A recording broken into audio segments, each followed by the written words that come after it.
Il a volé des millions sans quitter son canapé. Et il a fini en pyjama devant 15 policiers.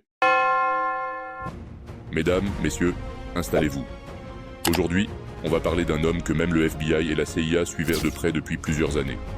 Un homme qui a construit un empire sans jamais quitter son téléphone. Avant les jets privés, les montres à 300 000 $, les photos de luxe à Dubaï, il s'appelait Ramon Abbas. Originaire des quartiers pauvres de Lagos, au Nigeria.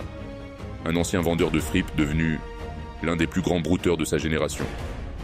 Sur Instagram, il se fait appeler Hush Puppy. Costume 3 pièces, sac Gucci, villa sur la marina.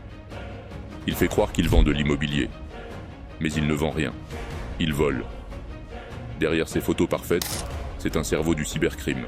Il infiltre les mails de grandes entreprises, détourne des virements, usurpe des identités et efface toute trace derrière lui. Une seule de ces arnaques, 124 millions de $. Une autre, 14 millions détournés d'une banque européenne. Et la liste continue. Des deals avec des hackers nord-coréens, des complices dans plusieurs pays, des opérations coordonnées sur plusieurs continents. Plus de 800 000 victimes à travers le monde.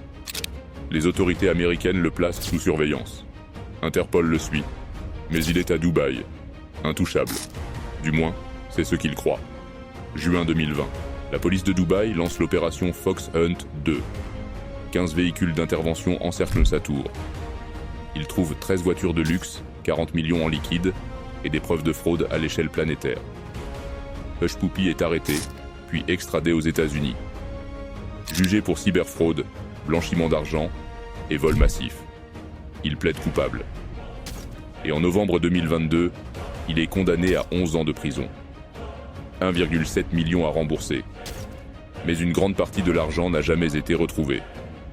Aujourd'hui, il est derrière les barreaux. Mais il a laissé derrière lui un modèle, une méthode et une génération d'arnaqueurs, prêts à prendre la relève. Abonne-toi si tu veux d'autres histoires vraies comme celle-là. Parce que la prochaine sera peut-être encore plus folle.